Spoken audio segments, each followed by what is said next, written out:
Noong unang panahon ay may mga higante na sumasalaki sa mga karatig bayan. Ang mga ito ay sumasalakay upang kumain ng mga buhay na tao sa bayan. Ang mga ito ay mararahas at mga baliw na mga higante noong panahon na iyon. Gustong-gusto ng mga higante ang mga tao lalo na kapag nakakakita nila ang mga ito. Takot at pagkabalisa ang hatid ng mga ito sa mga tao lalo na sa mga bata. Kaya naka-eyesight ng paraan ang mga tao at gumawa ng isang higanteng pader sa bayan.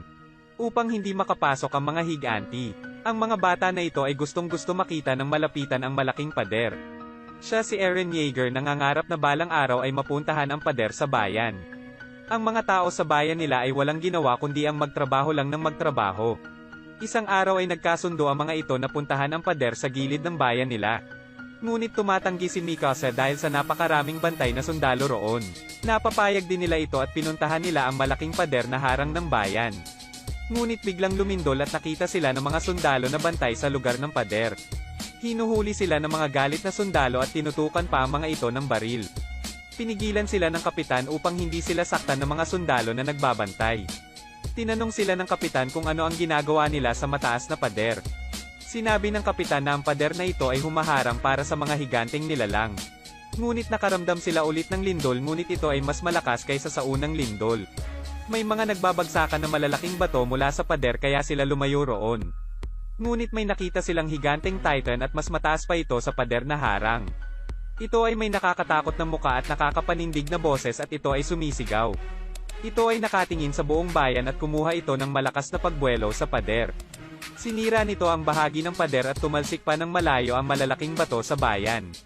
Ang mga ito ay bumagsak sa bayan na parang meteor shower na sum-iron ng gusali. Nagkaroon ng isang malaking butas ang pader at nakita nila ang mga titans. Nakapasok na ang mga titans na ito at nais nilang sugurin ang bayan nila Eren. Gumawa ng pag-atake ang mga sundalo na ito ngunit hindi ito tinatabla ng kanyan. Nakatitig lang sila Eren sa mga higante habang kinakain ng mga ito ang sundalo. Ang ibang sundalo ay hindi na kinakaya ang mga ito at nagpapakamatay na lang sila. Nagkakagulo ang mga tao sa bayan dahil sa mga higanteng nilalang na ito. Kinukuha ng mga ito ang mga tao upang kainin ng iba ay natatapakan ng mga ito. Nagkahiwalay si Eren at Mikasa at napunta si Eren sa isang templo. Si Mikasa ay kinuha ang sanggol sa daan upang iligtas niya ito. Ngunit si Eren ay nasa loob na ng templo dahil sa akala nila ay ligtas sila doon. Ngunit nais ni Eren na lumabas upang tulungan ang kaibigan niya na si Mikasa. Ngunit ang mga tao doon ay ayaw na buksan ang pinto kaya tumingin ito sa bintana. Nakita niya si Mikasa kasama ang sanggol at malapit na din doon ang mga titans. Napapaluhan na si Eren dahil sa nakakaawang kalagayan ng kaibigan na si Mikasa. Pinilit niyang lumabas ng templo ngunit sa paglabas niya ay wala na si Mikasa. Nakita naman niya ang mga titans na inaatake na ang templo kung saan siya galing. Ang mga tao sa loob ay humihingi ng tulong habang kinakain sila ng mga titans. Walang nagawa si Eren kundi pagmasdan lang ang mga ito habang naghihirap. Naglakad si Eren sa bayan na winasak ng mga titans ng pagod at hinang-hina.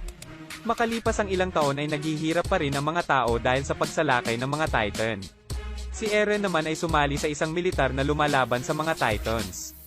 Kinakalaban nila ang mga titans at pinapatay upang mabawasan ang bilang ng mga ito. Bumuo sila ng plano upang sugurin kung saan ang lungga ng mga titans. Kinagabihan ay pinuntahan nila ang isang abandonadong gusali. Nakita nila ang mga baka doon na ginagawang pagkain ng mga titans. Pumasok sila sa loob ng gusali ngunit may tumulong likido sa kasama ni Eren. Nakita nila ang isang batang titans na kumakain pa ng taong nahuli nito. Bumagsak ito at umiyak upang marinig ito ng kanyang ina na isa ding titans. Nabigla ang mga sundalo at tumahimik ngunit nakita na sila ng mga titans na nasa loob. May mga backup silang mga sasakyang pandigma ngunit hinabol sila ng mga titans. Nakita sila ng mga titans ngunit may isang sundalo na katulad nila ang lumaban dito. Sabik na sabik ang titans na ito ngunit pinatay siya ng sundalo na ito. Pinuntirya ng sundalo ang batok nito dahil doon ang pinakamahinang parte ng mga ito. Pinatay ng mga ito ang ilang titans ngunit madami pa ang mga paparating na titans. Sa pagdating ng mga titans ay ang takot naman ng mga sundalo sa mga ito. Ngunit dumating naman ang misteryosong sundalo na ito upang patayin ang titans. Ang sundalo na ito ay nakilala ni Eren at siya si Mikasa na kanyang kababata noon. Ang akala ni Eren ay nakay na ito ng titans nung sinugod ang bayan nila. Sinabi ni Mikasa sa kanya na kinuha na siya noon ng titans ngunit may nagligtas sa kanya. Ipinakita pa niya kay Eren ang pilat nito na nakuha sa pag-atake ng Titans noon. Ngunit may isang sundalo na nilate si Eren dahil sa pagiging duwag nito. Galit na galit si Eren sa sundalo na iyon at ganon din sa kanyang sarili. Sumigaw ito ng sumigaw ngunit may babae na tumakip sa kanyang bibig. Pinatahimik niya si Eren upang hindi sila marinig ng mga Titans. Niyaya niya si Eren sa loob upang akitin ngunit nakita sila ng Titans sa loob. Hinatak ng Titans na ito ang babaeng gustong umakit ka Eren. Nagsimula na namang umatake ang mga Titans dahil sa nagugutom ang mga ito. Umatras muna ang mga ito dahil sa dami ng mga Titans na parating sa kanila. Ngunit may isang babaeng sundalo ang kinuha ang saysekang ng mga ito. Ang babaeng sundalo na ito ay kinuha ang sasakyan at nagmaneho papunta sa Titans. Nagpakamatay ang babaeng sundalo upang mabawasan ang mga Titans na umatake.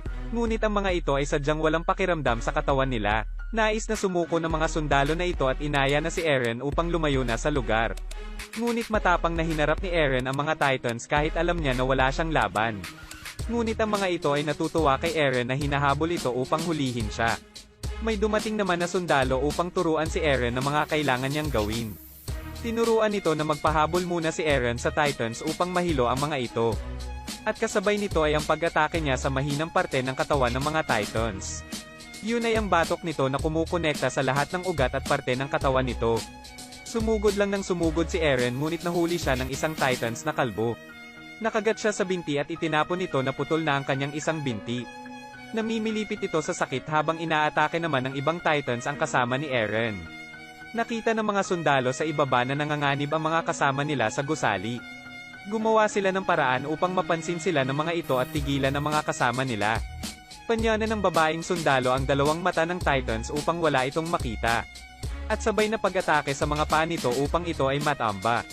Ang Titans na ito ay namimilipit sa sakit na nararamdaman niya.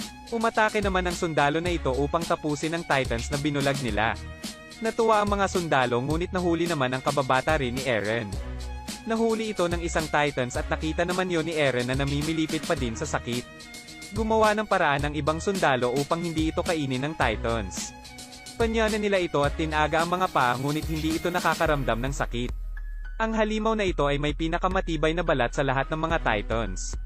Naisubo na ng Titans ang kaibigan ni Eren at nagpupumilit ito na makalabas sa bunganga. Ngunit nahawakan ni Eren ang kamay nito at inihagis ito palabas ng bunganga ng Titans.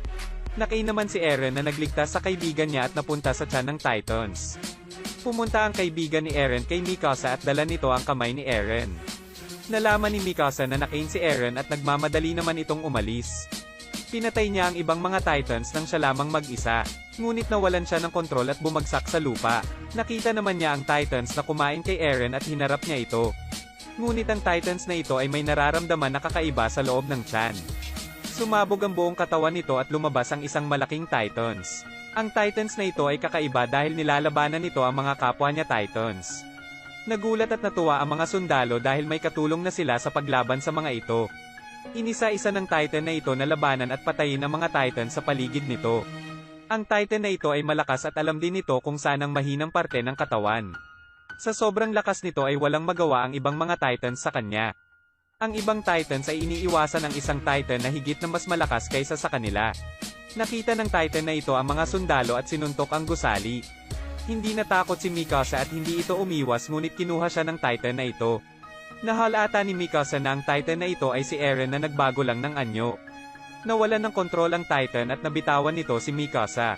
Hiniwan ni Mikasa ang batok ng Titan at lumabas si Eren na walang malay. Napansin din nila na si Eren